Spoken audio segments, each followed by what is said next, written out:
महाकाल की नगरी में ऐसे कई देवी देवता हैं जो मादक पदार्थों का सेवन करते हैं। बाबा महाकाल भांग तो बाबा काल भैरव मदिरापान करते हैं, लेकिन उज्जैन शहर में देवी का एक ऐसा मंदिर भी है जहां नवरात्र की महाअष्टमी के दिन कलेक्टर खुद अपने हाथों से उन्हें शराब पिलाते हैं। धार्मिक नगरी उज्जैन का अति प्राचीन और ऐतिहासिक मंदिर है 24 खंबा। यहाँ महालया और महामाया दो देवियों की प्रतिमाएं प्राचीन महाकाल वन के द्वार के दोनों किनारों पर स्थापित हैं। सम्राट विक्रमादित्य भी इन देवियों की आराधना किया करते थे। यह मंदिर महाकालेश्वर मंदिर के पास स्थित है। प्रवेश द्वार में करीब 24 खंबे लगे हैं, इसलिए इसे 24 खंबा दरवाजा कहते हैं। धार्मिक नगरी उज्जैन में कई ऐसे माता मंदिर है जहाँ पे भक्तों का तांता लगा रहता है। इस वक्त हम खड़े हैं उज्जैन के महाकाल वन द्वार पर। जो प्राचीन में महाकाल द्वार था वो यही द्वार था। यहाँ द्वार पर दोनों बहनें विराजमान हैं जिन्हें महामाया और महालया के नाम से जाना जाता है।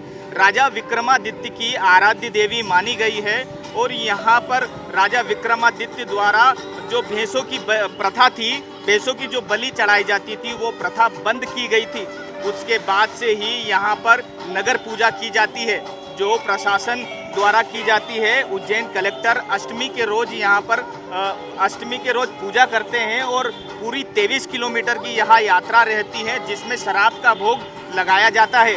आपको बता दें कि यहाँ पर हर बीमारी का इलाज किया जाता है। यहाँ पर पीलिए की दवा दी जाती है, मोती जरे की दवा दी जाती है, जिसमें 5 दिनों में भक्तों के दुख दूर हो जाते हैं। नवरात्रि में यहाँ पर विशेष पूजन अर्चन किया जाता है। यहाँ पर भक्तों का जो तांता है वो लगा रहता है और यहाँ पे भक्त सुबह शाम आरती में शामिल होने आते हैं। ऐसा माना जाता है कि जो नर बलि दी जाती है वो नर बलि इसलिए दी जाती थी क्योंकि शहर में सुख शांति रहे, राजाओं का राजपाट रहे। लेकिन वो प्रथा अब बंद करके उज्जैन के कलेक्टर हैं वो शराब का भोग लगाते हैं और उज्जैन में सुख शांति बनी रहे, इसलिए ये पूजा की जाती है। मान्यताओं के अनुसार उज्जैन के जो भी राजा रहे हैं उन्होंने माता की आराधना और पूजन किया है। महालया और महामाया माता को राजाओं के द्वारा नरबलि दी जाती थी। धीरे धीरे यह प्रथा खत्म हो गई। पुजारी ने बताया कि यहाँ पर नरबलि की प्रथा थी। एक बार सम्राट विक्रमादित्य का बलि देने का समय आया तो उन्होंने माता के द्वार पर 56 भोग लगाए, जिसकी सुगंध से माता प्रसन्न हुई थी। जिसके बाद नरबलि की जगह यहाँ पर पशु बलि दी जाने लगी। इसके बाद धीरे धीरे यह परंपरा खत्म हो गई। अब माता को उज्जैन कलेक्टर के द्वारा महाअष्टमी पर मदिरा का भोग लगाया जाता है। यही भोग शहर के करीब 23 किलोमीटर में बसे माता के मंदिरों में चढ़ाई जाती है। महामाया महालया दोनों देवी यहाँ ये अति प्राचीन मंदिर है। ये परमकालीन स्मारक है। ये महाकाल वन का मुख्य प्रवेश द्वार है। यहीं से महाकाल वन चालू होता था। ये इनका नाम है महामाया बड़ी माता जी, उनका नाम है महालया छोटी माता जी। ये विक्रमादित्य की आराध्य देवी है। विक्रमादित्य ने इनको प्रसन्न करने के लिए जो पूजा दी वही पूजा आज कलेक्टर महोदय आते हैं और दुर्गा अष्टमी के दिन इनको पूजा देते हैं। प्रथम पूजा इनकी होती है और यहीं से नगर पूजा निकलती है।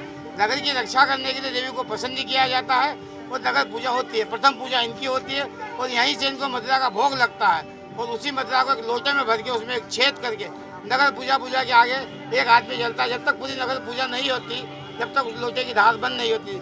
इनकी परिक्रमा 28 किलोमीटर की परिक्रमा होती है।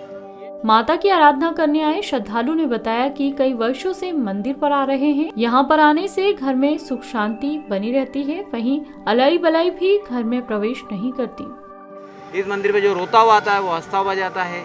इस मंदिर पे अच्छा इलाज होता है। पीलिए का, टाइफाइड का, जड़ी बूटियाँ दी जाती है, पंडित जी द्वारा निःशुल्क बांटी जाती है। उसमें 5 दिन में आदमी स्वस्थ हो जाता है। और यहाँ पर पूरे 8 दिन अष्टमी को यहाँ पर महापूजा होती है जिसे कलेक्टर साहब द्वारा किया जाता है। बताया जाता है कि पहले के समय में यह द्वार श्री महाकालेश्वर मंदिर जाने का मुख्य प्रवेश द्वार था, जो कि उत्तर दिशा की ओर बना हुआ था। यह भी कहा जाता है कि शहर में महामारी प्रवेश न करे, इसीलिए माता की स्थापना यहाँ पर की गई थी। उज्जैन से मृदुभाषी के लिए अमृत बैंडवाल की रिपोर्ट।